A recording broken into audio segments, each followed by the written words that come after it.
တနေ့အင်တာဗျူးတစ်ခုမှာသတင်းတောက်ကမေးလိုက်တယ်ဂျက်ကမာရုပ်ဆိုးတယ်နော်ဘာလို့သူ့ကိုရွေးချယ်ခဲ့တာလဲသူမအောင်မြင်ခင်ကျောင်းဆရာဘွားကလေးကသူ့ကိုရွေးချယ်ခဲ့တာဆိုတော့ငွေကြေးကြောင့်မဖြစ်နိုင်ဘူးဘာကြောင့်လဲဆိုတော့ကျွန်တော်သိပြရစေခင်ဗျာတဲ့သူမကလည်းရိုးရိုးလေးပဲဖြေသွားပါတယ်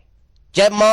ရုပ်ဆိုးတယ်ဒါပေမဲ့အလုပ်ကြိုးစားတယ်လုပ်ရည်ကိုင်ရည်ရှိတယ်အောင်မြင်မှုအတွက်အမြဲတမ်းကြိုးစားနေတာဘဝအာမခံချက်တစ်ခုရှိတယ်အဲ့ဒီဘဝကိုကျွန်မပုံဖော်ပေးခြင်းလို့ပါတယ်အခုခေတ်လူငယ်တွေအချစ်ဆိုတာကြီးကိုအထင်မြင်လွဲတာကြတယ်တပတ်ကို3ချိန်လောက်ရုပ်ရှင်ကြည့်ဟိုဆိုင်သွားစားဒီဆိုင်သွားစားတာကိုကျွေးနိုင်မှအချစ်လို့ထင်လာတယ်အယုတ်လေးဝယ်ပေးဟိုဟာလေးဝယ်ပေးမှအချစ်လို့ထင်လာတယ်လူအများကြားမှာဖက်ပြနမ်းပြမှအချစ်လို့ထင်လာတယ်ဆက်ကိုလည်းပျော်စရာလို့သတ်မှတ်လာကြတယ်သူတို့စီမှာအနာဂတ်ကိုမတွေးတောဘဲနဲ့တဘောအစာထက်တခဏတာမှပျော်မြူးလာကြတယ်အကြီးချင်းထက်ရုပ်ရည်ကိုဦးစားပေးလာတယ်တကယ်တော့အချစ်ဆိုတာမိသားစုတစ်ခုပါပဲ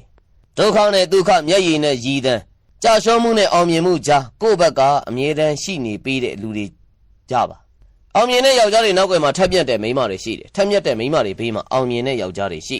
ဘဝအာမခံချက်ဆိုတာကိုယ်တိုင်ဖန်တီးရတဲ့အရာပါဘယ်အာမခံကုမ္ပဏီမှလည်းဖက်နဲ့တရံကိုလေဒေါ်လာတန်းချီမပေးကြသလိုထီမထိုးပဲထီပေါက်ခြင်းအပင်မဆိုင်ပဲအသီးစားခြင်းပါရမီမဖြည့်ပဲအောင်မြင်ခြင်းတဲ့ယောက်ျားတွေကိုမမျှော်လင့်ပါနဲ့ရဒီမိတ်တွေကဘယ်အရာမှမကောင်းဘူးဘဝမှာဟင်းကောင်းကောင်းစားယုံအလှပြယုံတက်တက်လူဖြစ်လာတဲ့တန်မှန်မိန်းမတွေဟာအောင်မြင်ပြီးတော့ယောက်ျားတွေကိုရှာပြီးတော့သူတို့ဘဝထဲတိဆောက်ခြင်းကြတာထက်မြက်တဲ့မိန်းမတွေရောသူတို့တကယ်ချစ်တဲ့သူနဲ့သာဘဝကိုရုန်းကန်လှုပ်ရှားဖေးမှကူညီရင်အောင်မြင်တဲ့ယောက်ျားတွေရဲ့အရေးပါတဲ့မိန်းမတွေဖြစ်ရှင်ကြတာငွေတစ်ထောင်ကိုငွေတစ်သောင်းဖြစ်အောင်ဘယ်လိုလုပ်ရမလဲစဉ်းစားရမယ်အစားဘယ်လိုဖြုံးရမလဲစဉ်းစားနေတဲ့လက်တွဲပေါ်ရှိရင်တော့အခုကလေးကလက်တွဲပေါ်ဖြုတ်လိုက်ပါတင့်ဘဝရဲ့ပါရမီဖြည့်ခဲ့ဘယ်တော့မှဖြစ်လာမှာမဟုတ်လို့ပဲမိန်းကလေးပေါင်းမြောင်များစွာရှိပေမဲ့ပါရမီဖြည့်ဘက်ကတော့ရှားပါလွန်းလာပါတယ်ကိုယ့်ဘက်ကပါရမီဖြည့်ဘက်ကိုထိုင်ဆောင်ယုံကလွဲလို့ဘာမှလည်းမတတ်နိုင်သေးဘူးအချစ်ဆိုတာဒါပါပဲ